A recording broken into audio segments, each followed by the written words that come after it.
Yo, what is up YouTube? I'm Blitz5 and today I'm going to be showing off my Malygos Warlock deck in Hearthstone. So this is a pretty fun deck that I made. I really enjoy playing the Warlock class. I think it's my favorite class in the game. Originally when I first started playing Hearthstone, Warlock wasn't super viable for me, especially with the cards that I had and a lot of the enemies that I was playing against. A lot of the tempo classes like Hunter and Mage can beat this deck because it's sort of handlocky and you want to like keep a lot of cards and use your draw early on in the game. But I found that in the current meta right now with a lot of the shamans, druid, dragon priest, any of the annoying warrior classes like Grim Patron or just like, building armor, all those annoying warrior decks. This deck actually does really well against them. And like I said, it's really fun to play. And fortunately, I have Malygos as one of my legendary cards. A lot of people do have Malygos from the classic pack. And this is pretty easy to build around. You don't need a ton of cards. And that's why I have it. I haven't been playing for too long. And this deck is really fun to play for me. And it's actually helped out a lot. So this is the beginning of the season. I'm only level 15, but I've noticed that you run into a lot of these harder like Druid, Warrior, Dragon Priest decks the lower you get towards like 10. And this deck does fare pretty well against those. So I started this deck off with someone who had hit Legend with this deck. And then I kind of made some different variations of it because that deck was really outdated and doesn't really fit to the current meta. So I put some different cards in there, but it's pretty similar to that. And I had pretty much every card except for one. So I could make his original deck, and then, like I said, I just tweaked it from there. So obviously, just going through some beginning things, you want to hit your. When you go for your mulligan, you're going to want to be going for clear and perhaps like a Twilight Drake or mostly clear because you're going to be clearing so many of the enemies first couple drops because you're going to be hitting your hero power, just clearing stuff, and you're really not going to play any big minions till turn 4 or 5 here. And I actually had a weird mana curve because of the situation. The shaman obviously is going to be wanting to be putting out a lot of cards. So this actually changed how I played. And obviously you have to change how you play to each play style and the cards that you're given. But an ideal start for this Warlock class would be like Zombie Chow, like a Hellfire and a Dark Bomb. And then you would hopefully get a Twilight Drake before turn 4 by hitting your hero power and drawing more cards.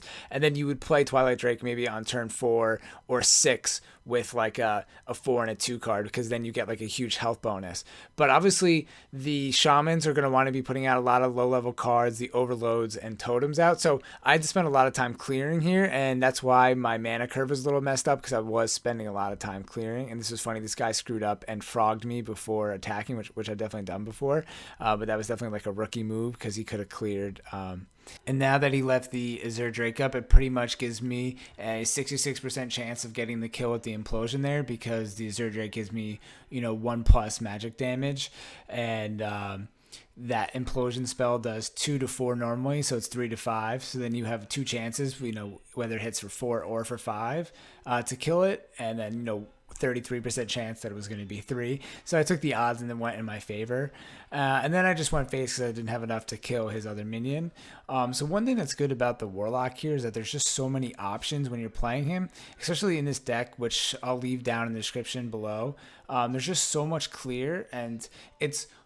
One time I was playing this deck in a tournament and it did okay, and someone actually thought I was playing a zoo deck because it does have a lot of minions in it, but it is handlocky at the same time, and it's pretty strange. And then it's also based off the Malygos, so it's like this fusion deck because it's not a spell deck, it's not a zoo deck, and it is basically a handlock deck. So there's just so many options, and it's kind of confusing if you're playing someone that's better because they're not really going to be sure what you're running, and there's a lot of clear. So here I'm putting out a lot of minions. I have a lot of options. I could probably be doing a whole bunch of different scenarios here, but I decided to get some minions out on the board, use my owl before, and then I'm putting out the Emperor Thaurissan because that's basically a pseudo taunt, and I'm baiting him in basically because I just want to wait till I get to Malygos, and then I can like one turn kill him with my, I forget the name of the card, but it's the discard and do 4 damage. For some reason I can't remember. It's right there in my hand, but I can't see what it says. I think it's like a Soulfire.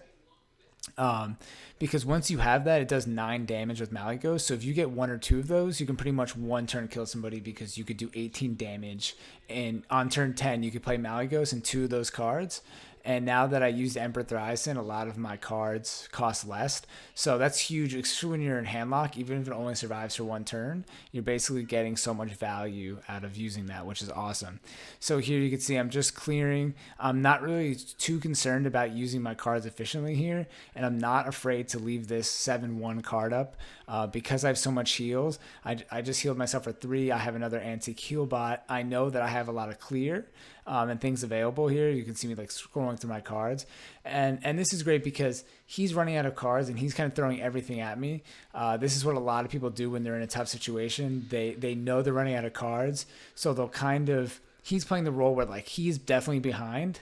And right here is so unfortunate because I actually discarded the other Soulfire, which would have 1 turn killed him right there. So the game could have ended right here, but I wasn't worried because I just have so many options. I have 4 cards to his 1, and I have an antique heal bot, which is going to keep me in the game for so much longer. And no matter what he plays, I have my Siphon card, which will kill anything and give me health. So I know I'm okay.